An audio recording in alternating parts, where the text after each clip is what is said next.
এরপর 6 দাগ, এখানে প্রবলেম বলা হয়েছে দুটো পলিনোমিয়াল দেওয়া রয়েছে এক্সের cube plus 2x square minus px minus 7 এবং এক্সের cube plus px square minus 12x plus 6।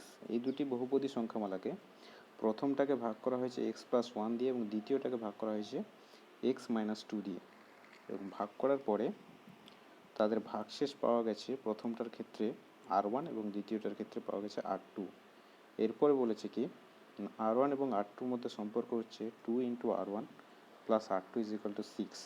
তাহলে বলছে এই যে পলিনোমিয়ালের মধ্যে যে p বলে একটা অজানা রাশি ছিল, সেই p এর মান কত হবে সেটা আমরা হিসাব করি।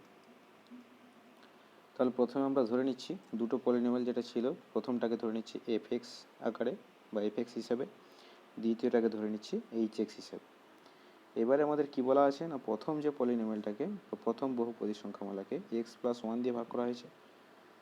ভাগ করলে আমরা ভাগশেষ কত পাবো সেটা আমরা ভাগশেষ উপপাদ্য থেকে খুব সহজে নির্ণয় করতে পারবো, এবং সেই ভাগশেষটা কত হবে r1। বুঝতেই পারছি যে x প্লাস 1 দিয়ে যদি ভাগ করি তাহলে ভাগশেষ হবে কত না x plus 1 is equal to 0, তাহলে x is equal to minus 1, অর্থাৎ প্রথম পলিনোমিয়ালটা অর্থাৎ এর জায়গায় এক্সের জায়গায় আমরা যদি -1 বসিয়ে দিই তাহলে পলিনোমিয়ালটার মান যেটা হবে সেটাই হবে কি না এই r1 এর মান। তাহলে আমরা লিখতে পারি যে শর্তানুসারে r1 ইজ ইকাল টু কত হবে না f অফ -1, কারণ x প্লাস 1 দিয়ে আমরা একে ভাগ করেছি কে f অফ -1। এবার এর যে বিস্তৃত রূপ, এখানে সমস্ত এক্সের জায়গায় -1 বসিয়ে দাও, কী পাবে প্রথমে -1 এর কিউব, তারপর প্লাস 2 ইন্টু -1 এর square minus p into -1 minus 7। তারপরে ক্যালকুলেশন করলে কী পাবে, প্রথমটা থেকে -1, তারপর এটা থেকে প্লাস 2, এটা থেকে প্লাস p, এটা থেকে -7। এরপরে p মাইনাস 6, কারণ -1 plus 2 minus 7 is equal to -6, তাহলে p মাইনাস 6। তাহলে r1 এর মান কত পেলাম না p মাইনাস 6। ঠিক একই রকমভাবে আমরা r2 সমান কি লিখতে পারি না r2 ইজ ইকাল টু, যেহেতু আমরা দ্বিতীয় যে বহুপদী সংখ্যামালাটাকে hx হিসেবে ধরেছি এবং তাকে ভাগ করছি কত দিয়ে x মাইনাস 2 দিয়ে, তাহলে অবশ্যই তার ভাগশেষ কত হবে না h অফ 2, তাহলে r2 ইজ ইকাল টু কত হবে না h অফ 2।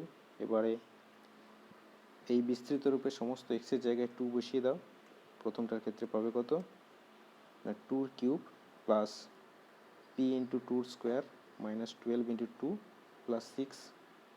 ঠিক আছে, এবার এর p বাদবাকি যে সমস্ত ধ্রুবক পদগুলি রয়েছে তাদেরকে যদি যোগ করে ফেলি কী পাবো আমরা না 8 plus 4p minus 24 plus 6 that is equal to 4p minus 10, অর্থাৎ r1 এর মান পেলাম p মাইনাস 6, r2 মান পেলাম 4p মাইনাস 10।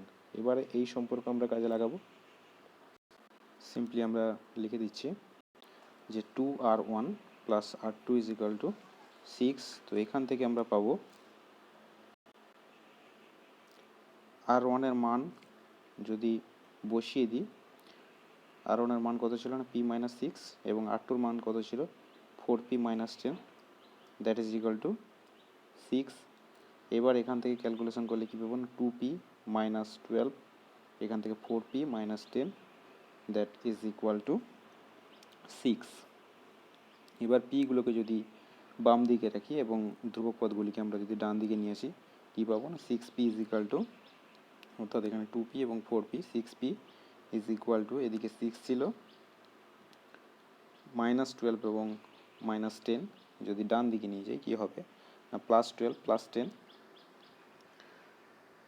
আর আগে থেকে 6 ছিল তাহলে হবে কত না 28। এবার এখান থেকে আমরা পির মান কত পাবো না p ইজ ইকুয়াল টু 28/6, বা তাকে সিম্পলিফাই করলে কত পাবো না 14/3। তাকে যদি আমরা পূর্ণ আকারে লিখি কত হবে না 4 পূর্ণ 2/3। ঠিক আছে, তাহলে এখান থেকে আমাদের পির মান বেরিয়ে গেল। তাহলে এটাই হচ্ছে কি আমাদের পি এর নির্ণেয় মান। তাহলে কি লিখবো না অতএব p পি এর নির্ণেয় মান সমান 4 পূর্ণ 2/3।